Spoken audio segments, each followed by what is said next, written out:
그래서 사도행전 2장을 통하여서 표적적인 사건이 이 말씀이 이루어지고 성취되어짐으로 말미암아 방언이 임했고, 또 여기는 기록이 되어지지 않지만 고린도전서 12장에 보면 은사에 대한 9가지 은사인가 그 은사들이 그들에게 주어졌던 것을 말씀하고 있다. 하고 싶은 얘기는 그런 것이 임했다는 것이 중요한 것이 아니라 하나님께서 말씀하셨던 그 언약의 말씀이 그대로 이루어지고, 그래서 그 하나님의 말씀이 진리가 되어지고 우리들에게 생명이 되어져서 그 언약이 그 약속이 우리 안에서 성취되어짐으로 하나님의 생명이 우리 안에 들어왔다는 거. 그래서 하나님이 우리들에게 임마누엘과 함께하고 있다는 거, 그거에 대한 말씀을 우리가 이제 오늘 살펴볼까 합니다. 왜냐면 지난주에 에스겔서 36장 26절부터 27절을 통해서 새 영을 우리 속에, 우리의 심령, 내면에 두고 새 영, 그리스도의 영을, 하나님의 생명을 우리 속에 새 마음을 줘서 이런 것들이 에스겔서를 통해서 했던 그 모든 말씀이 어디에서 이루어졌느냐? 요한복음 20장입니다. 자, 하고 가죠. 그럼 요한복음 에스겔서 36장 26절 27절의 말씀이 어디에서 이루어지느냐?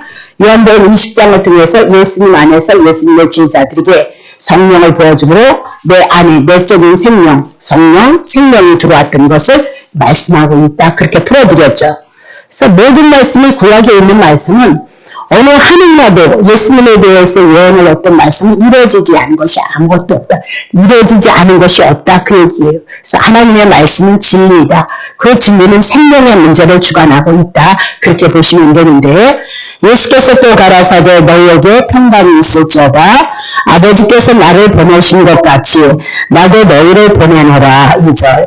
이 말씀을 하시고 저희를 향해서 숨, 호흡이란 말이에요. 호흡, 생명을 내쉬며 가라사대 성령을 받으라. 그래서 우리가 이렇게 숨이 끊어졌다, 생명을 얘기를 하는데, 이 숨이 뭐가 연결이에요? 성령과 연결이 되므로 결국은 성령은 우리들에게 하나님의 생명이 들어온 것을 말씀하고 있다. 그렇게 얘기를 했던 겁니다.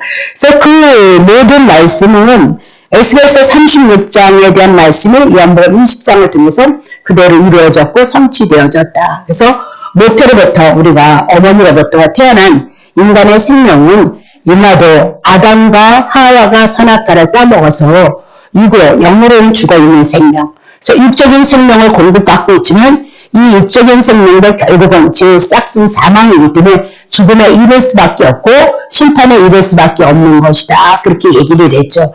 그러나 하나님의 언약이 우리 안에 에스겔서 36장을 통해서 언약하셨던 것처럼 복음으로 말미암아 우리는 영적인 생명으로 거듭나는 것이다. 그렇게 얘기고, 성령이 임한 것은 하나님의 생명을 우리가 다시 태어나는 것이다. 그렇게 얘기하고 있죠.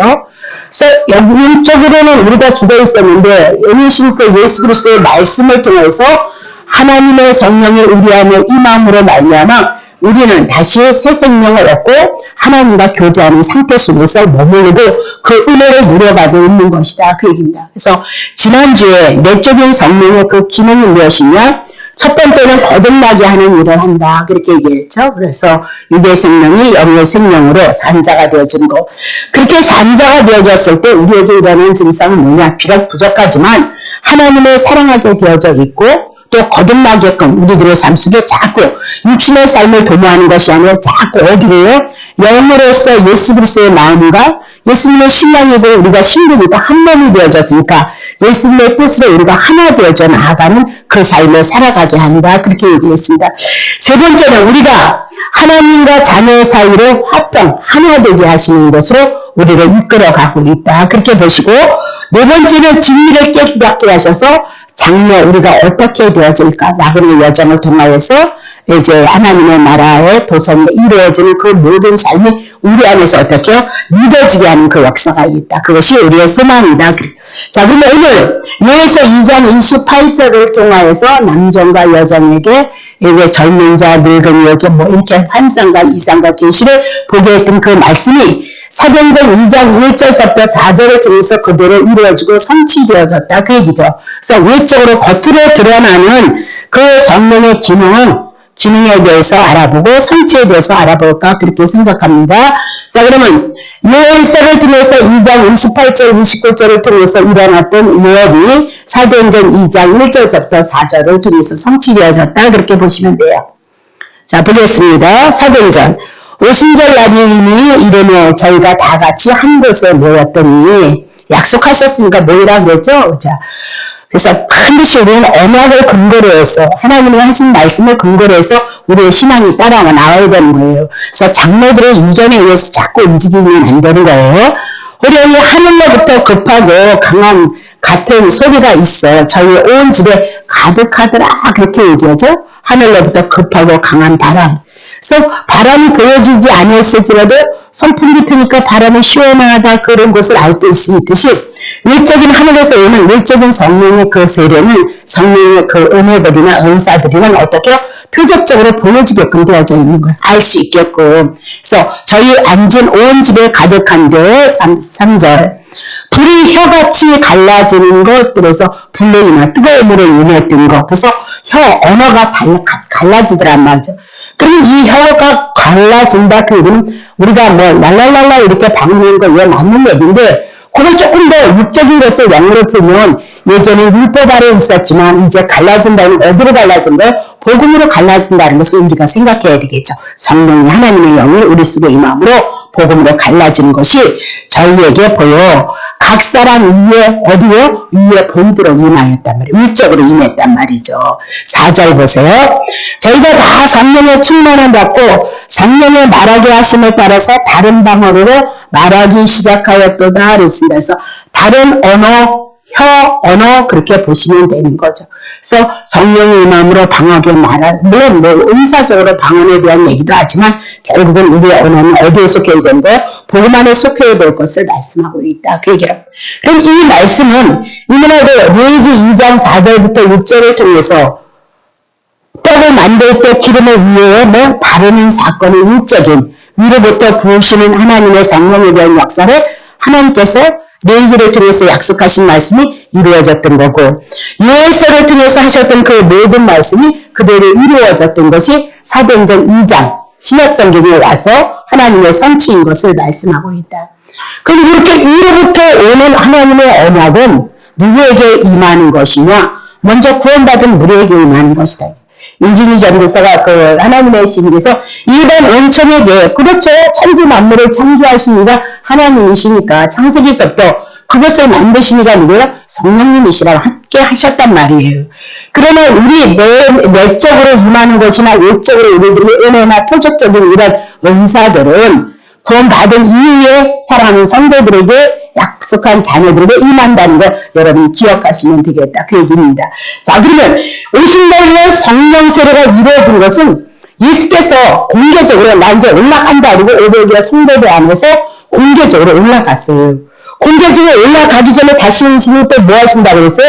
성령이 임할 것을 얘기를 했거든요. 그래서 공개적으로 실천하셨던 그 모습을 공개적으로 만인이 다 보고 알 수 있도록 성령이 임했던 사건이다. 그렇게 얘기를 하고 있는 거죠. 그래서 에스겔서 36장 내 안에 성령이 임해서 내가 죽었던 영이 하나님의 생명으로 바뀌어지는 것들은 내 안에서 일어나는 일이기 때문에 외적으로는 보여지지 않는다는 거예요. 그래서 목사도 유진희 집사님은 정말 구원을 받았을까? 저 안에 성령이 임했을까? 이런 거는 속안에 임하는 사건은 모른다는 거예요. 그러나 외적으로 들어가는 그 성령의 사역들은 방언을 말해, 예언을 해, 병을 고쳐 이렇게 은사적인 모든 사건들은 어떻게 표적적인 사건으로 들어가기 때문에 공개적으로 다 드러나서 하나님의 일하심을 하나님의 사역을 볼 수 있다. 그렇게 얘기를 하고 있는 거죠. 그래서 내적인 것은 구원에 대한 얘기예요. 외적인 성령의 역사는 이렇게 오순절의 성령의 사건이나 고린도전서 12장에 있는 은사장을 통해서 나타나는 그런 은혜들은 외적인 성령의 역사 그것이 그대로 요엘서를 통해서 이루어지고 성취되어졌다. 그 얘기. 그래서 이 내적으로 예수 그리스도가 우리 내면 안에 거듭나게 해서 구원이 이루어진 자들은 우리 안에서 어떤 일들이 일어나냐면 우리의 거룩함에 집중하게끔 되어져 있어요. 그래서 네가 회개, 집사님과 잘못해서 회개해 그러면 승질이 나는 거예요. 왜? 부끄러움도 있고 자존심이 쌓고 집가실 것이 무엇인데 회개를 하라나 이렇게 하고 자존심이 상할 수 있다는 거예요. 근데 그거 하지 않아도 내 안에 예수 그리스도가 있으면 우리 안에서 어떻게 해요? 늘 제가 그러잖아요. 하루를 마무리할 때 제발 하루를 마무리하고 잘한 것은 무엇이며 못한 것은 무엇인가 5분이면 어떻고 10분이면 어떠냐 그거 보시고 가셔야 된다니까. 반드시 여러분 그거는 있으셨으면 정말 좋겠어요. 그렇게 해서 내가 내 심령에 내 안에서 남이 몰라도 내 안에서 양심을 깨닫는 은혜가 있어요. 죄가 무엇이며 잘한 것이 무엇인지 이거는 뭐 정말 주님이 나를 사용했을지라도 참 잘했다고 나를 토닥거리는 그런 은혜가 있는가 하면 내 내면에 잘못된 것은 왜 그따위 딱 말을 못했을까? 이런 회개가 우리 속에서 일어나. 이런 것들은 내적인 내 안에 주님과 나와의 관계를 이뤄가는 거란 말이죠. 근데 그래서 반드시 이 내적인 성령의 역사는 예수 그리스도를 따라가는 그 속성을 따라갈 수 있는 거룩함을 추구하게끔 되어져 있다. 그렇게 보시면 되고 위로부터 오는 외적인 성령의 세를 방언을 한다든가 예언을 한다든가 다른 의사들을 가지는 것은 달란트 이제 비유로 풀어나가겠지만 달란트에 집중이 되어져 있고 이런 외적인 능력들이 나타나는 것들은 뭐 내가 많이 능력이 나타났다 그러는데 이웃 집사를 어떻게 사랑의 관계를 나눠줄 수 있는 거예요. 이웃과의 관계가 뭐 외적인 성령의 역사인 거예요. 그러니까 내면에 구원받은 그 성령의 역사는 하나님과 나와의 관계이지만 외적으로 나타난 성령의 역사, 방언을 한다든가 통역을 한다든가 이런 것들은 하나님과의 관계 속에 있는 자들을 누구를 향해서 이웃을 향해서 내가 김희정 집사를 향해서 때로는 안수를 해서 아픈 것도 낫게 할 수도 있고 또 위로도 할 수 있고 책망도 할 수 있는 이웃과의 관계는 무엇인 거죠? 외적으로 나타낸 성령의 은사의 사역이라는 것을 여러분 기억하셔야죠. 그래서 이웃과 사랑의 관계가 큰 것이 뭐예요? 외적인 성령의 은사고 달란트다. 그렇게 보시면 되는 거죠. 자, 그러면 주님이 먼저 성령의 세례를 받고 이 모든 말씀을 외적으로 나타났던 모든 사역들이 주님으로부터 시작이 되어졌어요. 그리고 예수님의 제자들에게 이루어지고 그 복음을 동일하게 받은 우리들에게 이루어지고 있다는 것을 확인을 해서 자 마태복음 3장 13절부터 17절 이때에 예수께서 갈릴리로서 요단강에 이르러 요한에게 세례를 받으라 하신데 4절 요한이 말려 가로되 내가 당신에게 세례를 받아야 할 터인데 당신이 내게로 오시나이까? 예수께서 대답하여 가라사대 이제 허락하라 예풀 건데 우리가 이와 같이 하여 모든 의를 이루는 것이 합당하니라 하신데 이에 요한이 허락하는지라 어디까지인가 예수께서 세례를 받으시고 곧 물에서 올라오시니까 하늘이 열리고 하나님의 성령이 비둘기 같이 내려 자기 위에 마심을 보시더니 하늘에서 소리가 있어 말씀하시되 이는 내 사랑하는 아들이고 내 기뻐하는 자다 그렇게 얘기를 해요. 그러면 예수님이 30세 개인의 사생활의 세계를 마치고 요단강에 가셔서 어떻게 세례를 받고 그리고 그에게 성령이 임했다 그렇게 얘기를 해요. 그러면서 15절에 뭐라 하면 예수께서 세례 요한에게 이제 허락하라 그렇게 얘기해요. 그래서 이 허락이 뭐냐? 세례 요한에게 뭐 받는 거예요? 세례 받는 것을 얘기를 하고 있어요. 그래서 허락하다 그 얘기는 분리하다, 나누다 그렇게 얘기해요. 자, 이 뜻이 뭐냐면 사람에게 있는 율법의 모든 저주를 이제 분리해서 세례 요한, 율법 아래 있었던 모든 자들이 이제 분리시켜서 세례 요한이 그 율법에 분리시켜서 세례 요한 속에 있었던 이스라엘 백성들을 다 이스라엘 백성들의 죄가 다 누구에게 전가되어진다는 거예요? 예수 그리스도에게 전가되어질 것을 말씀하고 그거 허락하라 그 얘기예요. 세례 요한까지는 구약의 율법 아래 있었는데 예수가 오셔서 세례를 받는다는 거예요. 물속에 죄 없으신 분이 물속에 왜 들어갔냐? 이스라엘 백성들의 그 죄를 위해서 내가 죽겠다 그 얘기를 하고 있는 거죠. 그리고 다시 이스라엘 백성을 향해서 물에서 올라오면 내가 살아날 것이고 이스라엘 백성은 예수 그리스도로 말미암아 살아날 것이다. 그것을 허락하라 그렇게 얘기를 하고 있는 거죠. 그러면 주님은 모든 죄와 저주를 받아서 전가를 받고 결국은 아사살의 염소로 어떻게 강야로 끌려가서 스스로 죽음을 당하는 그런 처지에 있었던 것을 말씀하고 있다 그 얘기예요.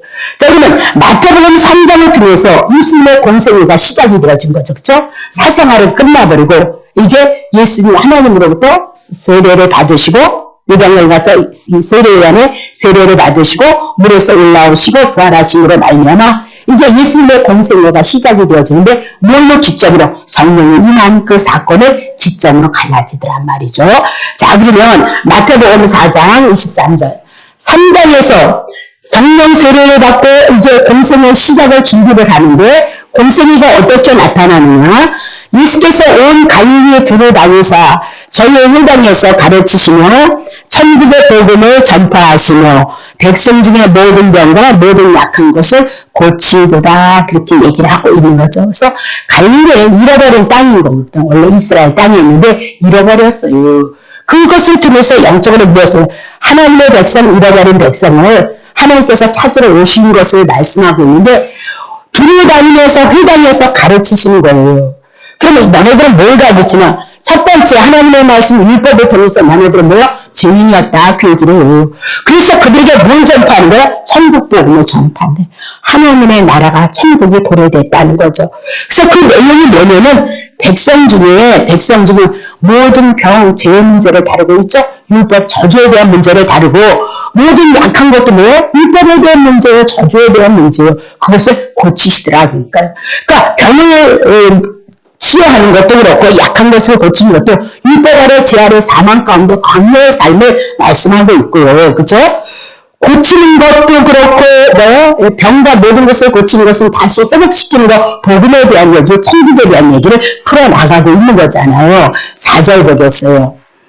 그의 소문이 온 수리아에 막 퍼지는 거죠. 이방인말에 다 제 아래 있는 인생들이 다 이렇게 살아가고 있지 않겠어요? 영적으로나 육적으로, 정신적으로. 그러니까 사람들이 모든 앓는 자, 곧 각색병과 고통에 걸린 자, 귀신 들린 자, 간질하는 자, 중풍병자를 데려오니 예수님 뭐 한다고요? 고치시더라. 그렇게. 물론 병자를 고치는 사건도 맞지만 더 나아가서 이 육적인 것을 통해서 우리는 영적인 것을 해석할 수 있어야 된다. 그렇게 얘기를 했고 결국은 율법 아래, 사단의 그릇 아래, 저주 아래 있는 자들을 천국이 되어지는 그 방법이 육의 현상으로 고치는 것으로 회복되는 것으로 우리들에게 말씀하고 있다. 그렇게 얘기를 하고 있는 거죠. 그리고 공생에 성령이 임했고 하나님의 공생에는 어떤 것을 귀신을 내어 쫓는 거, 병든 자를 고친 거, 약한 자, 소외된 자, 가난한 자를 찾으시고 하나님의 나라를 그들에게 허락하시는 것으로 공생애가 이루어졌던 거죠. 그리고 예수 그리스도를 믿는다 그 얘기는 여러분과 나에게 어떤 나라가 이루어질 것이냐, 이 나라가 육의 나라이든 영적인 나라이든 우리 안에서 이것을 소망할 수 있는 믿음이 여러분에게 있으셔야 된단 말이죠. 그래서 참 여러분에게 하기는 너무 안타까운 말이지만 아파야 건강에 대한 기준을 알아요. 여러분이 안 아프면 기준하면 몰라요. 그런 심정을 여러분이 늘 가지고 살아야 돼요. 아픔이 없으니까, 고통이 없으니까 천국에 대한 고마움을 몰라요. 예수님의 십자가에 대한 은혜를 모르는 것이 여러분과 나인 거예요. 그래서 수시로 여러분에게 때로는 아픔이나 고통이나 괴로움을 줘서 뭐하는 거예요? 천국으로 찾아오셨던 예수 그리스도가 우리를 회복시키신 거잖아요. 하나님의 뜻으로. 하나님의 뜻으로 회복시키심으로 하나님의 뜻이 우리 안에 더했을 때 결국은 우리 안에 뭐가 이루어지는 거예요? 천국이 열려져 우리 안에서 통치로 다스림으로 받고 생명을 누려가고 살고 있다는 거예요. 그래서 결국은 고난이 이기라 했던 것도 그림자처럼 모형적으로는 지식으로만 알고 있었던 얘기, 나중에는 고난 가운데 결국은 궁극적으로 예수님을 하나님을 만나는 일들이 있었단 말이에요. 예. 얼마나 어려웠어요. 그래서 너무 하나님이 주신 축복이 많았어요. 그래서 너무 하나님 앞에 제사도 잘 드렸잖아요. 생일날 일부러 떨어질까봐 그것까지도 하나님 앞에 제사를. 그래서 의로움 속의 대명사가 누구예요? 욥이었어요. 율법 아래 있는 것 가지고는 해결할 수 없다. 그 얘기예요. 그래서 하나님이 그것을 허락하시는 거예요. 귀신이 붙들어서 그를 죽이고 멸망시키는 일도 결국은 그래서 자기 속에 그렇게 의로운 줄 알았는데 욥이 뭐야? 하나님을 향해서 원망해. 엄마 태중에서 나지 않았더라면 얼마나 좋았어. 예. 그리고 자기 자신의 인생의 여정을 원망과 불평으로 쌓다가 결국은 나중에서야 하나님을 만나는 그런 사건들이 있었어요. 물론 우리도 그렇게 갈 필요는 없어요. 이 성경이 완성되어진 이 시대 속에. 근데 우리의 육이 얼마나 강하기 때문에 그렇지 않고서는 여러분이 낮아지질 않아요. 여러분들이 죄인인 것을 몰라요. 그러니까 때로는 시시때때로 하나님은 그것을 허락하신 거예요. 그래서 정말 땅끝에 밑바닥까지 내려놓게 하시고 악소리도 못하게 하고 결국은 살려주세요 이렇게 하고 있다는 거죠. 그러나 이 말씀의 세계가 우리 안에 들어와지고 진리가 우리 안에 들어와지면 그 말씀으로도 충분히 겸손해질 수 있고요. 시시때때로 내려놓을 수 있고요. 시시때때로 주님의 뜻을 찾고 갈 수 있더라니까요. 그래서 제가 늘 강조하는 게 하나님의 말씀을 통해서 예수님 만나는 거, 넓게 깊게 만나는 거 굉장히 중요하다. 그 얘기인데, 자, 그러면 사도행전 10장 38절 볼게요. 자, 예수님의 나사렛 예수에게, 하나님께서 나사렛 예수에게 성령과 능력을 기름 붓듯 하셨던 거예요. 외적인. 자, 저가 두루 다니시며 착한 일을 행하셨는데 착한 일이 뭐래요? 마귀에게 물린 모든 자를 고치시는 거예요. 고치시는 거. 회복해. 그럼 마귀는 누구인 거예요? 창세기 선악과 따먹혔던 병이죠? 율법이죠? 그것에서 고치신다는 거예요. 그러니까 현상만 붙잡지 마시고 근본적인 하나님의 말씀을 찾아가셔. 이건 뭐예요? 하나님이 함께 하시니라. 하나님의 뜻을 모는 거예요. 율법 아래 제 아래 있는 자들은 예수 그리스도께서 오셔서 성령 세례 받으셨잖아요. 세례 땅으로 물속으로 들어갔다 다시 살아나신 그것이 예수님 전체 사역이라는 것을 여러분이 보시면 되고 현상으로 나타나는 것은 귀신에게 붙들린 자들을 어떻게 고치시는 사건으로 나타나고 있다는 것을 여러분이 보시면 되는 거죠. 그렇죠? 자, 그러면 결국은 예수님의 기름 부으심에 대한 그 사역은 이렇게 위적인 성령의 사역은 이런 사역을 이뤘는데 예수님 안에서 먼저 이루어졌던 사건이다. 그렇게 얘기를 해요. 자, 누가복음 3장 21절. 백성이 다 세례를 받아요. 이제 세례를 받는데 예수도 세례를 받으시고 똑같이죠. 기도하실 때 하늘이 열리는 거예요. 자, 예수님의 세례를 받으신 거죠. 그래서 이스라엘 백성들이 제일 먼저 해결한 거죠. 자, 2절 봅니다. 성령이 형체로 비둘기 같이 내리는 거예요. 그래서 그의 위에 강림하시다니 하늘에서 소리가 나기를 너는 내 사랑하는 아들이라 내가 너를 기뻐하였노라 그렇게 얘기를 하고 있는 거죠. 그럼 이거 주님의 이제 사생활을 끝내고 공생으로 들어가는 거다. 그 얘기를 하고 있어요. 자, 누가복음 8장 19절서부터 예수의 모친과 동생들이 왔으나 무리를 인하여서 많은 무리가 왔으니까 가까이 이제 못했어요. 20절. 고기 구하되 당신의 모친과 동생들이 당신을 보려고 밖에 섰습니다. 그렇게 얘기를 해요. 21절. 예수께서 대답하여 가라사대 내 모친과 내 동생은 곧 하나님의 말씀을 듣고 행하는 이 사람들이라 하시니라. 그랬습니다. 그러니까 예수님의 공생의 사생활을 하기 전에는 세례를 받고 하나님의 아들로서 성령으로 인침을 받고 공생에 들어가기까지 예수님의 형제들은 누구였어요? 어머니는 마리아였고 아버지는 요셉이었고 그리고 예수님의 육신의 형제들 야고보, 요셉 이런 사람들이었다. 누이도 있었다. 그렇게 얘기를 하고 있는 거예요. 근데 예수님의 세례를 받으시고 이제 공생애를 시작하는데 예수님의 육신의 형제들이 딱 왔어요. 그러니까 누가 얘기를 하면 당신의 형제들이 왔습니다. 그러니까 사적인 생활 30세까지는 그들이 예수님의 형제였고 부모였고 아버지였단 말이에요. 근데 예수님의 공생애를 받고 하나님의 뜻을 향해서 부름을 받았을 때 그들은 예수님의 형제가 아니었던 거예요. 더 이상 유대 형제에 모이지 않아요. 성령의 세례를 받고 하나님의 기름을 부은 다음에는 그건 내 형제 아니야. 그래. 그럼 누가 형제느냐? 하나님의 말씀을 들어야 된다는 거예요. 그리고 하나님의 말씀을 행하는 이 사람들이다 이러면서 예수님을 쫓아왔던 제자들을 향해서 쭉 살펴가고 있는 거거든요. 그럼 이 말씀은 뭐냐? 이 말씀은 예수님은 궁극적으로 이제 사생활을 떠나서 이제 요단강에서 세례를 받고 하나님의 성령의 기름 부으심을 받고 공생애를 시작하면서 예수님의 아버지는 하나님의 아버지가 되어준 거예요. 그리고 모친과 형제가 바뀌었는데 그 모친과 형제가 누구로 바뀌는 거예요? 하나님의 뜻을 행하는 자. 첫 번째는 하나님의 말씀을 듣는 자예요. 그럼 이제 이런 게 어려운 거예요. 여러분과 난 잘 알지만 이제는 하나님의 말씀을 듣는다. 그 얘기는 뭐예요? 구약성경이 누구 보니 증거하신 거예요? 구약성경이. 예수 그리스도 보내주신다는 약속인 거예요. 그 말씀, 복음의 말씀을 듣는 자들. 율법이 아닌 인간의 행위 아닌 구약의 진수의 제사를 가지고 하나님 앞에 나가는 자들은 그것을 듣는 것이 아니라 그건 그림자였다. 실제이셨던 하나님의 말씀이신 예수 그리스도가 오셔서 세례를 받고 죽고 살아나신 그 부활의 말씀을 듣는 자들, 그리고 행함이란 그것을 믿는 자들, 그 사람들이 누구래요? 예수님의 모친이고 예수님의 형제가 되어줄 것을 말씀하고 있단 말이죠. 그렇게 갈라진단 말이에요. 다시 볼게요. 그러면 요한복음 6장 28절부터 29절. 저희가 그때 우리가 어떻게 하나님의 일을 하오니까 그랬잖아요. 말씀을 듣고 하니까. 자, 29절. 예수께서 대답하여 가라사대 하나님의 보내시는 자를 믿는 것이 뭐라고요? 먼저 하나님의 일인 거예요. 그래서 그 하나님의 나라의 일이 우리 안에서 이루어졌고 성령의 임함으로 말미암아 내 안에 내적인 생명이 들어왔던 거예요. 근데 내적인 생명이 들어온 자들고 또 우적인 성령의 역사, 기름 부으심의 역사가 은혜나 능력이나 은사로 나타나고 있다는 것을 우리들에게 얘기를 하고 있다. 그렇게 얘기를 했죠. 그러면 예수님의 육적으로는 아버지가 요셉이었는데 뭘 지었어요? 땅에서 장막 짓는 일을 했단 말이에요. 그건 그림자다. 예수 그리스도가 성령 받기 전까지는 그림자였다.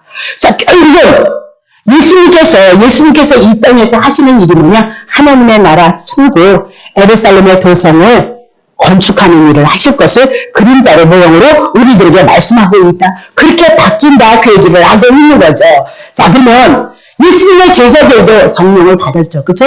예수님이 성령 받고 예수님의 제자들도 사도행전으로 일적으로 성령을 받았고 그런 우리들도 동일하게 이 성령의 역사가 우리 속에서 임했다. 그 얘기예요. 그럼 이 성령이 임한 여러분과 나는 어떤 삶을 살아가야 되느냐? 로마서 14장 7절부터 8절입니다. 우리 중에 누구든지 자기를 위하여 사는 자가 없고 자기를 위하여서 죽는 자도 없도다. 이젠 주의 것이 되어졌으니까 8절 봅니다. 우리가 살아도 주를 위하여서 살고 죽어도 주를 위하여 죽나니 그러므로 사나 죽으나 우리는 누구의 것이라고요? 주의 것이로다. 그렇게 얘기를 하고 있어요. 그럼 누구든지 내 안에 내적인 생명이 들어오고 그리고 외적인 성령의 역사가 우리들에게 있다면 더 이상 우리는 사생한 나를 위해서 사는 것이 아니라는 거예요. 주님의 것이 되었기 때문에 주님을 위해서 사는 것이다. 하나님의 나라를 건축하는 그 생애를 여러분과 내가 그것이 주님을 사랑하는 일이요 여러분을 위하는 삶인 거예요. 하나님의 나라를 이뤄가기 위해서 여러분에게 하나님의 뜻을 이뤄가기 위해서 달란트도 은사도 능력도 주신 것처럼 세상에 우리의 구함도 그분으로부터 우리들에게 와준 것처럼 그걸 왜 주겠어요? 잘 먹고 잘 입고 잘 사고 나 이렇게 뭐 해서 하나님 앞에 축복을 받았대 그거 자랑하라고 하나님은 여러분에게 주시겠어요? 모든 것이 다 하나님의 은혜이니까 하나님의 선한 뜻을 위하여서 우리들에게 주신 거겠어요, 여러분. 그래서 나 죽여서 주님을 위해서 사는 것이 여러분을 위해서 살아가는 것이라는 거 여러분 꼭 기억하셔야 된다. 그 얘기를 하고 있어요. 그래서 우리는 먹든지 입든지 마시든지 무엇을 하든지 누구를 위해서 살아가요? 주님을 위해서 살아가는 삶이 되어져야 된다. 그렇게 얘기를 하고 있는 거죠. 자, 요한복음 6장 27절. 이렇게 주님을 위한 목표가 세우지 않으면 그래도 때만 되면 세상적인데 육신적인데 이 가치관도 없다면 여러분이 못 이겨나가는 거예요. 그래서 끊임없이 예수를 믿어도 세상의 양식을 취하고 자기를 위하는 우상숭배 탐심 가운데 과하니까 우리 안에서 생명의 역사가 나타나지 않는단 말이죠. 자, 썩을 양식을 위해서 일하지 말고 영생하도록 있는 양식을 위하여 하라. 이 양식은 인자가 너희에게 주리니 인자는 아버지 하나님께서 그만 하나님이 사랑하시는 아들 그들로부터만 예수 그리스도로부터만 하나님의 생명의 역사가 나타날 것을 말씀하고 있다. 그렇게 얘기를 하고 있는 거죠. 갈라디아서 6장 8절입니다. 자기 육체를 위하여서 심는 자는 육체로부터 썩어질 것만 거둔다는 거예요. 예. 썩어질 것만. 예. 그러면 우리는 이제 일적으로 나타난 그 성령의 은혜나 은사나 능력은 누구를 위해서요? 예수님의 그 공생의 이적과 기적 같은 그 사건들은 다 하나님의 나라, 하나님의 뜻을 위해서 하나님의 택한 백성을 위해서 능력이란 권능을 힘했던 것처럼 오늘 우리 속에서 나타난 작은 빛체 속에서 나타나는 은혜나 은사나 능력의 모든 사건들은 누구를 위해서요? 주를 위해서요. 궁극적인 그 주를 위함이란 하나님의 택한 백성들을 위해서요. 연약한 이웃을 위해서 사랑하고 섬기고 그들을 세우기 위해서 우리들에게 은사와 능력을 주셨다. 그렇게 얘기를 하고 있는 거죠. 그래서 이 원리를 따르지 않는다면 아무리 예수 그리스도를 믿는다 할지라도 결국은 썩을 양식을 위해서 살아갈 수밖에 없고 자기를 위해서 살아갈 수밖에 없다. 그렇게. 그것은 성숙한 단계가 아니라는 거예요. 성숙한 단계. 영적인 어린아이의 단계이다. 그건 누구나 한다는 거예요. 누구나. 아무나 할 수 있다는 거예요. 그러나 자기를 내어놓고 당장 손에 나는 것 같을지라도 예수 그리스도 하나님의 선함을 향하여서 부름을 받는 건 어머니 아비가 자식을 위해서 하는 것처럼 성장하고 성숙한 자만이 할 수 있다는 것을 우리들에게 말씀하고 있다. 그 얘기를 해요.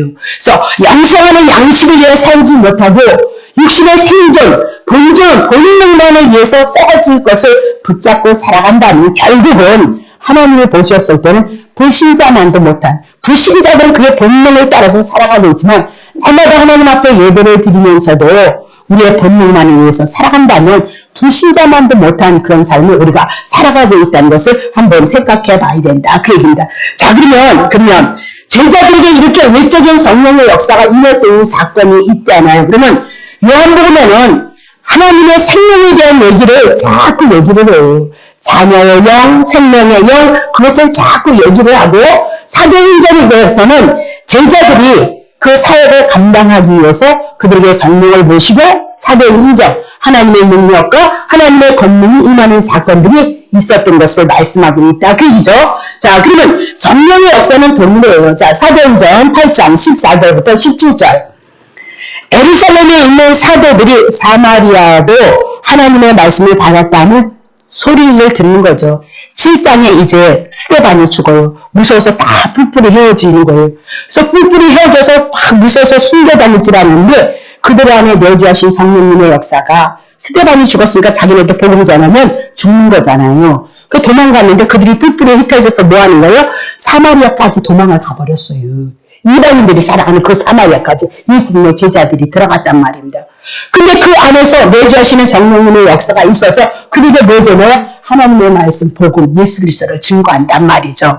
그런데 그 소리를 들었어요. 그래서 이런 것도 보세요. 사마리아 땅끝까지 뭐 복음을 증거되어진다 그러잖아요. 사도행전 1장 8절에.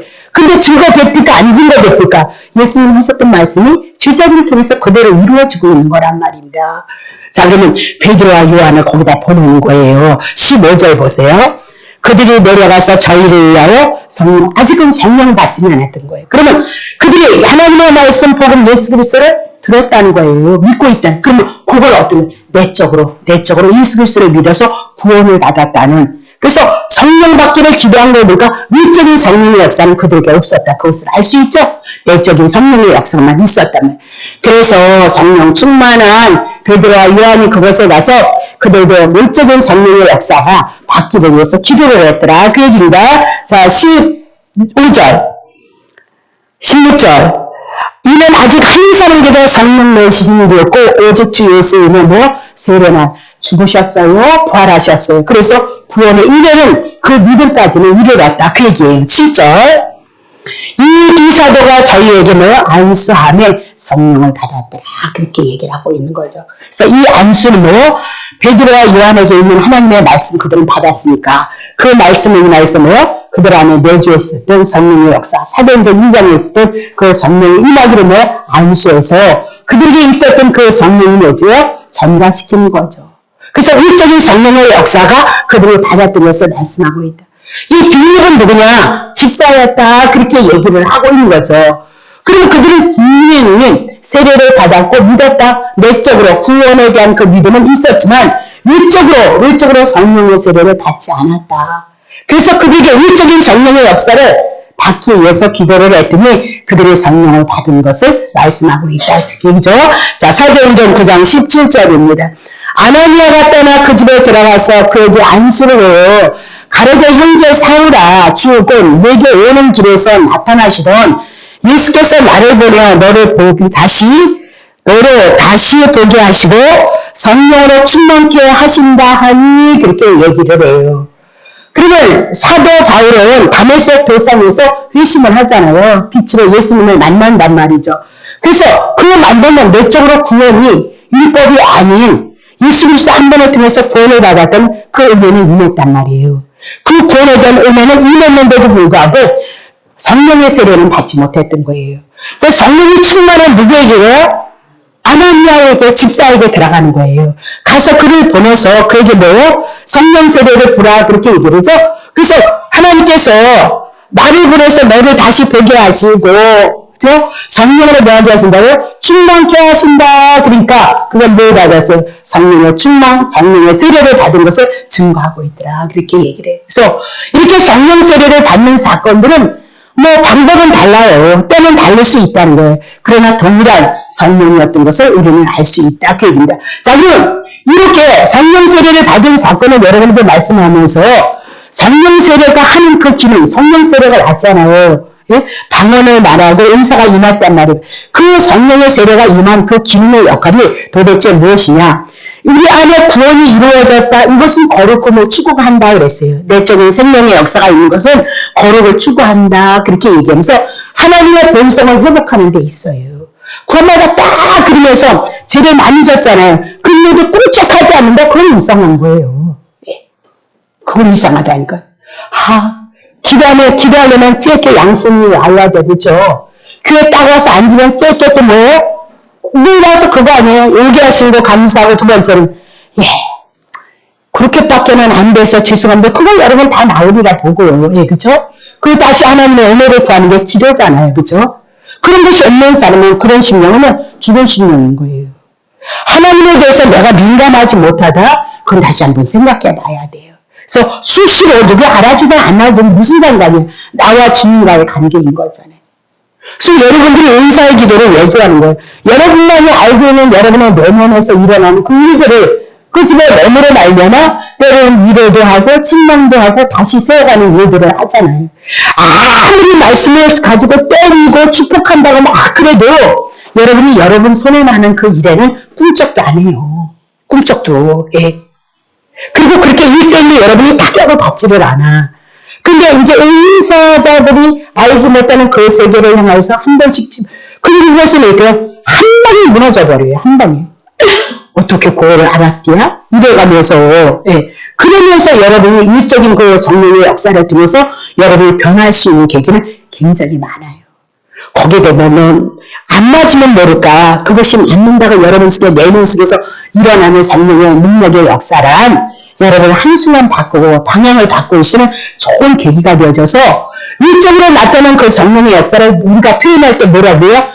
우리가 일반적으로 하나님이 하시는 일이지만 능력자야 막 이래가면서 떠드는 일도 우리를 회복시키고 바로 세우는 역할을 하기 때문이다. 그렇게 얘기를 해요. 자, 그러면 내적인 이 거듭남에 대한 그 생명의 역사는 예수 그리스도를 본받고 하나님의 본성을 회복하는 것이라면 위적으로 이렇게 방언을 말하던가 고린도전서에 있는 은혜나 은사의 역사의 그 모든 것은 하나님의 전능하심을 드러내는 거예요. 하나님의 전능하심을 속성을 증거하는 일이고 또 사역, 하나님의 나라의 일을 이뤄가기 위해서 일할 수 있도록 그들에게 뭘 주는 거예요? 달란트를 주는 거예요. 은사가 그렇다는 거예요. 하나님의 종으로 부름을 받아서 말씀을 전할 수 있는 지혜의 말씀과 지식의 말씀을 전할 수 있는 그런 지혜의 말씀과 지식의 말씀을 저희들에게는 목사님들에게는 그런 걸 줄 테고 또 그렇지 아니할지라도 또 목사님들이 은사사역을 하시거나 일반 성도님들이 은사사역을 하는 것은 위적인 성령의 역사, 그렇죠? 달란트에 대한 역사. 그래서 그들을 통해서 하나님의 일을 하게 하시고 하나님의 나라를 회복시켜 주신다. 그래서 성령의 역사는 내 안에 내주하시는 성령의 역사가 먼저 오고 위적인 성령의 은혜나 은사나 방언 같은 것들이 우리들에게 와지는 것을 우리들에게 말씀하는데 성령의 역사는 동일한 것이다. 그렇게 보시면 되는 거죠. 그래서 내적으로 내 안에 임하는 생명, 성령의 역사는 나와 하나님의 관계인 거예요. 두 번째, 위적으로 나타난 방언을 한다든가 방언 통변을 한다든가 예언을 한다든가 병 고치는 은사가 나타나는 위적인 능력의 이 역사는 나와 희정 집사, 이웃과의 관계예요. 유진이 집사와 희정 집사가 서로 기도해주면서 하나님의 일하심을 맛보고 천국을 맛보고 그래서 이웃과의 관계고 사랑의 관계고 그 관계가 커져서 하나님의 나라를 세워가는 관계인 것을 우리들에게 말씀하고 있다. 그렇게 보시면 되는 거죠. 자, 그러면 위적인 그 성령의 사역은 은사의 사역은 그리스도의 일꾼으로서 내가 아닌 우리를 세워가는 거죠. 우리 교회. 막 그러잖아요. 지구촌 교회. 그래서 우리를 보아가는. 우리가 이렇게 지구촌교회에서 있을 때는 뭐 그러지 않은데, 예, 다른 데에서 외부로 나가서 만나면 어떻게? 예, 그때는 또 공동체가 형성이 되어진단 말이죠. 끈끈한 정이, 그죠? 예, 그런 관계가 있단 말입니다. 그래서 개인보다 일적으로 성령의 역사가 나타나는 것은 개인적인 그 사역보다는 공동체 안에서 하나님의 교회를 이뤄가는 그 일적인 사역이 능력으로 나타나는 은사 사역이다. 그렇게 보고 하나 되어진다. 그래서 교회란 우리는 주님의 몸이잖아요. 우리가 누구한테 달려붙어서 예수님 앞에 붙은 몸이에요. 그분이 우리의 머리고 그분이 우리의 주인이고 나는 몸이다. 그렇게 얘기를 해요. 그러면 여러분과 나는 누구에게 속했어요? 주 안에 있다는 얘기요. 예수 그리스도 안에 있다는 얘기요. 그 교회는 다 예수님 안에 있는 자들이다. 그렇게 얘기를 하고 예수님 안에 있는 자들은 어디에 속한 자? 하늘에서 오신 예수 그리스도, 하늘에 속한 자이고 영적인 영역 안에 있는 자들이다. 그렇게 얘기를 하고 있는 거죠. 그래서 교회 안에서는 반드시 예수 그리스도와 무엇이든지 연관이 되어져야만 하나가 되어질 수 있어요. 예, 이거를 보면 늘 떨어질 수밖에 없는 거예요. 내 개인으로밖에는 떨어질 수 없어요. 그러나 이런 외적인 은사의 사역은 뭐예요? 외적으로 나타나는 사랑의 관계를 그리고 한 몸을 이뤄가는 그 관계가 외적인 성령의 역사고 달란트의 역사라는 것을 우리가 한번 생각해 봐야 된다. 그렇게 보시면 되죠. 그래서 결국은 그런 역사들이 성령의 열매로 우리들에게 나타난다. 그게 얘기입니다. 그래서 그리스도인이란 교회를 위해서 하나님의 나라를 위해서 헌신하고 봉사하는 것이다. 그리스도께서 자신을 위해서 우리의 죄인을 위해서 희생했던 것처럼 정말 우리가 그 실력이 되지 않아서 우리가 하지 못한 거지 할 수만 있다면 그리스도인들은 어떤 거예요? 예, 나를 기쁘게 하는 것이 아니고 누구를 기쁘게? 남을 기쁘게. 주인의 원수를 기쁘게 했던 예수님의 사역처럼 누구를 위해서요? 이웃을 위해서 기쁘게 할 수 있는 자들이 되어지는 것이며 그리스도인이다. 그 얘기예요. 그래서 말씀이 우리 안에 들어와지고 그것을 하나님의 말씀에 담고 그것을 하나님의 뜻으로 담아서 내가 신앙생활을 해 나간다는 내 중심 속에서가 아닌 교회의 중심으로 내가 아닌 성도를 중심으로 해서 우리의 신앙을 고백해 나가는 것이 위적인 은사 성령의 역사를 통해서 우리의 신앙이 어떻게 돈독해지게끔 되어져 있어요. 체험을 갖는 신앙이 굉장히 중요한 것이란 말이에요. 그래서 우리 아버지는 그런 성령 체험이 없는데 불난 사건 한 가지 있었다고 그랬잖아요. 군인이시니까 누구나 둘인가 뭐 그렇게 하셨으니까 예. 그 뭐 옛날에 당직 쓰시다가 어디에 불이 났는데 그 순간에 당신이 눈 또 그거 한 가지야. 우리 아버님은 그래서 맨날 침대 예배 드릴 때 그것만 간증했어. 근데 우리 큰 아드님이 듣다 3년 4년 5년 해도 그것만 하니까 나중에 승질을 내서 그만하라고 듣기 싫다고 다 한다고 막 그랬거든요. 근데 우리 아버지는 고지식하기 때문에 그렇게 자랑하는 거예요. 당신 생애 속에 그거 불나면 큰일 나잖아요. 군인이니까. 오직 자랑하는 것은 그거 한 가지야. 간증은 그거 한 가지야. 근데 그게 그렇게 신기했던 것 같아요. 그래서 이렇게 체험적인 신앙은 우리의 신앙에 뭐를 줘요? 활력소를 주게끔 되어져 있어요. 믿음의 확신을 갖게끔 되어져 있어요. 그래서 능력 이런 것도 너무너무 중요한데 그런 외적인 부분은 우리의 신앙을 확고하게 하고 우리의 믿음을 견고케 하기는 하지만 그쪽으로 가면 맨날 자기 중심으로 신앙생활을 하기 때문에 오류로 빠진다 이거예요. 여러분이 그런 확신을 갖게 하고 싶은 거고 주님과 함께 하고 싶은 거지 맨날 그 속에서 그것만 하고 두게 그러면 미혹된단 말이에요. 아니 진리가 있고 하나님의 말씀은 제법이고 그 외적인 것만 붙잡으면 여러분들이 그 속에서 하나님을 미혹하는 영들이 역사를 해요. 그건 그걸 믿는 거지 예수 믿는 게 아니라니까요. 그 사람들 말 속에 나오는 그것을 믿는 거지 예수 그리스도를 믿는 건 아니잖아요. 그죠? 그래서 진리 안에서 말씀 안에서 여러분들이 견고히 쓰고 그 말씀 안에서 나오는 은사가 중요해요. 중요해요. 예. 말씀이 없는 사람들이 처음에 은사를 받았을 때는 처음에는 누구나 그 은사를 받았을 때 저는 너무나도 많은 사람을 만나고 제가 쫓아다녔잖아요. 예. 처음에는 정말 근데 처음에 그렇게 잘 맞히는데도 많이 미혹이 되더라니까 이은중이 전도사가 그랬어요. 처음에는 정말 기가 막힐 정도로 어떤 사람이 땅이 어두운 데에서 어디에서 어떤 구충이 샀다는 것까지 맞췄다니까요. 예. 놀랄 노짝으로. 예. 근데 그 땅 팔려가지고 그분이 1억을 교회에다 갖다 놨는데 난 처음에 처음에 신앙생활하고 전도사에서 그때 지금은 그래도 똑똑해졌죠. 많이 똑똑해졌어요. 예. 그때는 더 순진했으니까 뭘 알겠어요. 그 남의 걸 내가 왜 바래? 난 그런 거 남의 거 바라지 않아요. 그래서 그런 거 바라지도 않고 예. 근데 땅은 기가 막히게 맞췄는데 그걸 팔면 그분이 너무 처음에 예수를 믿고 방언받고 막 여기가 파리가 너무 뽀금뽀금 아프다는 거예요. 그래서 한번 이 옆사람 기도를 해주려니까 기도를 해주는데 기운이 딸리더라는 거예요. 막 기운이. 그래서 이 자기에 있는 이 기운이 저 사람한테 다 갔기 때문에 자기는 두 번 다시 못한다고 젊었는데 아시는 분은 알아보니까 여기서 예. 절대 기가 다 빠져나가서 난 그거는 안 하겠다는 거예요. 예. 근데 말씀이 없으니까 근데 그 팔리는 건 안 팔렸어요. 예. 1억도 그래서 못 받았어요. 그렇게 근데 그래도 미혹이 되더라고요. 걔는 뭐 앉아서 성경을 그렇게 신학교 안 들어갔을 때 은사가 왔으니까 앉아서 내가 그래서 놀란 거예요. 창세기서부터 출애굽기 향해서 그림으로 자기가 보이는 대로 환상으로 그거를 해나가는데 걔는 그 성경 모르잖아요. 근데 그렇게 기가 막히게 환상으로 성경을 다 열어가더라니까요.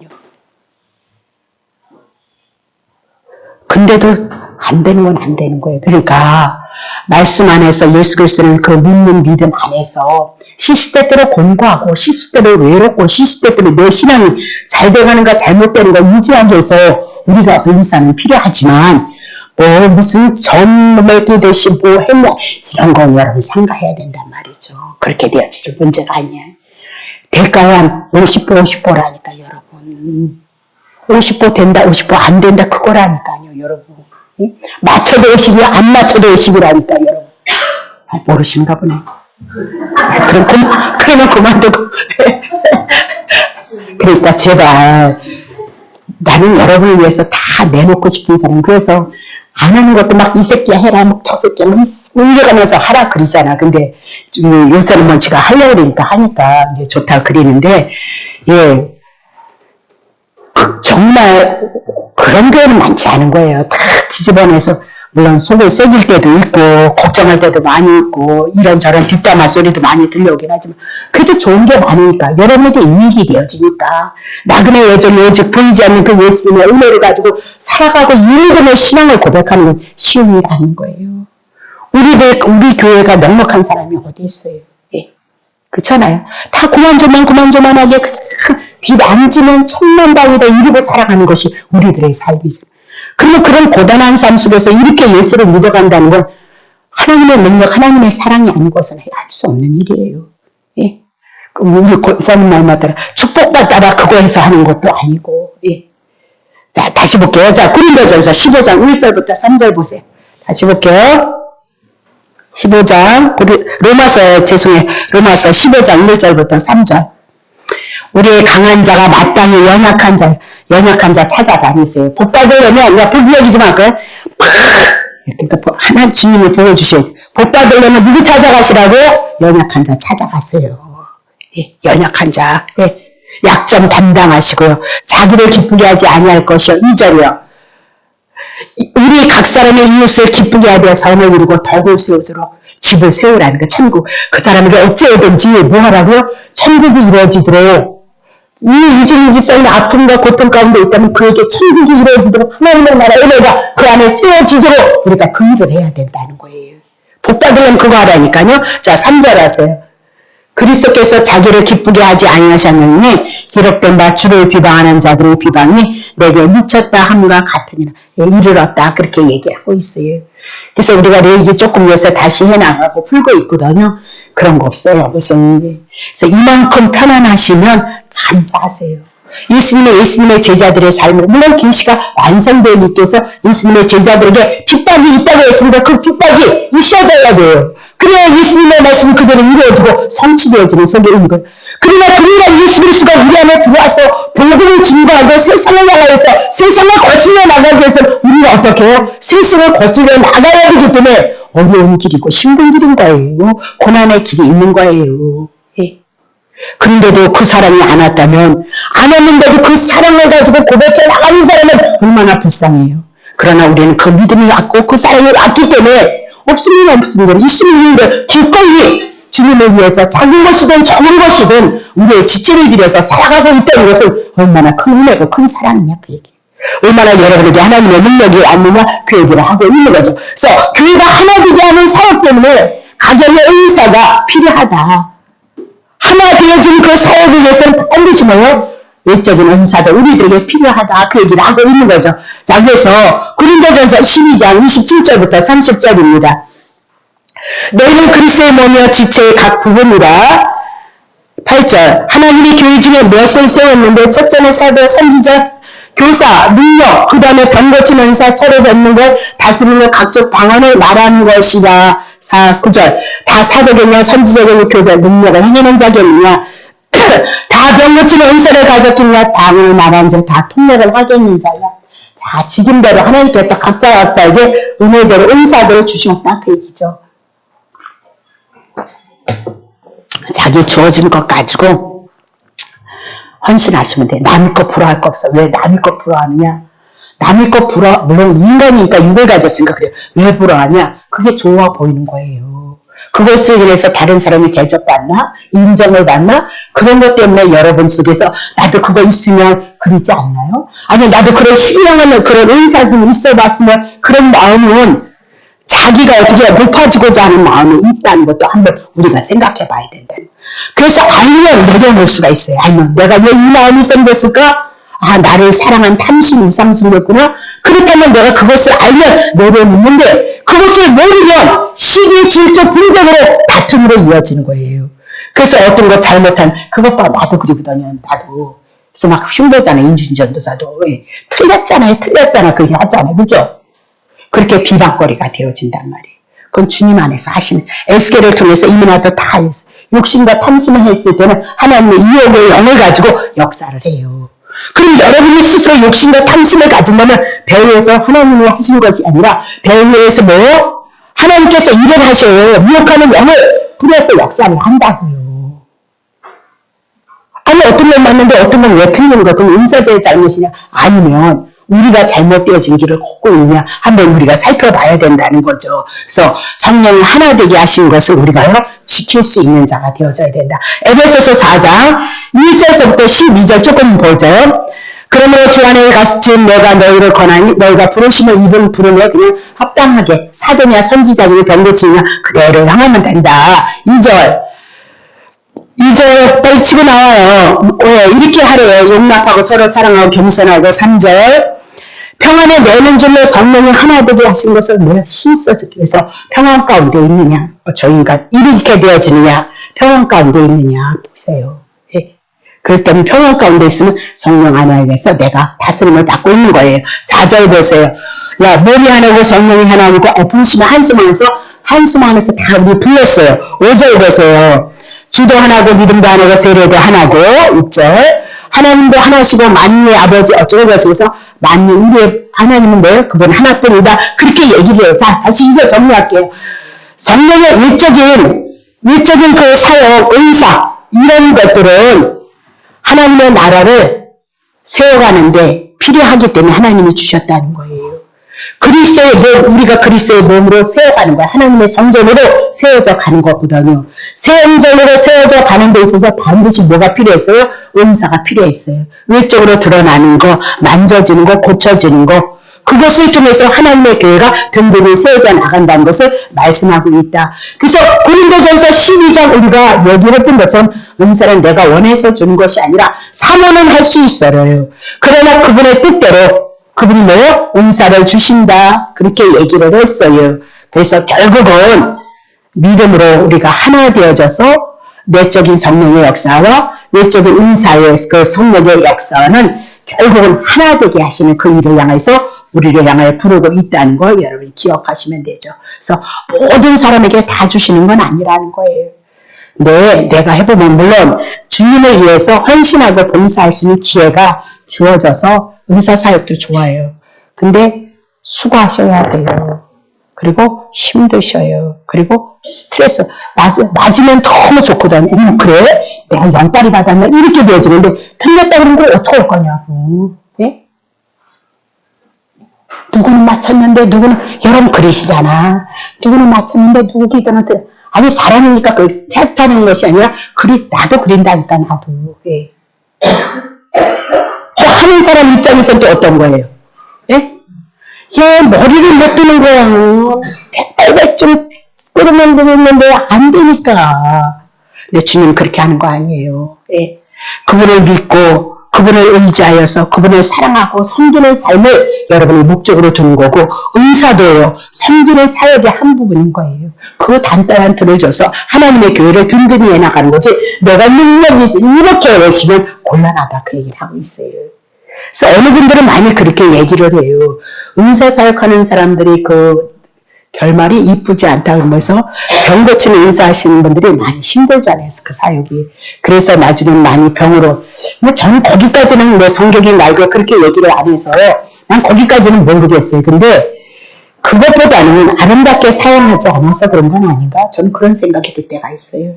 은사를 하다 보면 사람 많이 따라오죠. 물질 많이 따라오게끔 되어져 있어도 은사 잘못 사용하고 이상하게 사용하면 꼭 되고 안 되는 일을 뭘로 연결시키면 물질로 연결을 시키잖아요.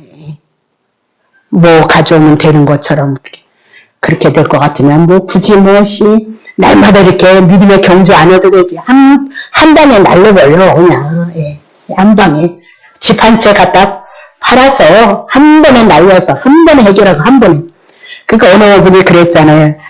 예수 3년 믿어서 집 못 사면 뭐 한다 그랬다고 그렇게 얘기를 했잖아요. 그럼 여러분과 나는 30년을 믿었어. 그럼 뭐 한 거야? 집에 한 채커녕 된장? 예? 그럼 뭐 한 거냐고. 그럼 우린 뭐냐고. 여러분은 날 몰라도 나는 그럼 뭐 한 거야 지금? 예? 예? 나는 뭐 한 거냐고. 그러면 우리보다 더 가난한 사람들이 예수를 믿는 사람은 또 뭐야? 예? 그게 말이에요, 저리요. 몰랐을 때는 당하지만 알고서는 안 당한다 그 얘기예요. 그런데도 당하는 사람이 또 있더라니까. 그런데도 예. 그렇죠. 환장한다니까. 정리할게요. 자, 성도 속에서 내적으로 임하는 그 구원에 대한 생명이 들어온 성령님은 하나님의 속성 거룩함을 추구하고요. 밖으로 외적으로 임하는 것은 하나님의 교회 공동체, 한 개인을 향하여서 하나님의 나라를 세워가는 데 있어서 은사나 달란트나 직임을 우리들에게 주고 그것들이 확실한 신앙을 갖게 하고 그리고 체험을 갖게 하고 믿음을 성장시키고 한다. 그 은혜가 나에게 하나님의 함께했던 그 은혜가 있는 사람들은 만약 안에서 내가 골목침을 받았다 그러면 그분이 누구를 위해서 살겠어요? 예? 그분이 누구를 위해서 주님을 위해서 살아간다는 거예요. 주님을 위해서 살아가고 빛을 드러내게끔 되어져 있다. 그래서 정리하면 예수 그리스도가 우리의 중심이 되는 예수 그리스도가 우리의 중심이 되어진다면 우리는요 안팎으로 성령, 내주하시는 성령님의 역사와 외적으로 나타나는 성령의 충만함이 우리들에게 있어야 된다. 그 얘기를 하고 있는 거죠.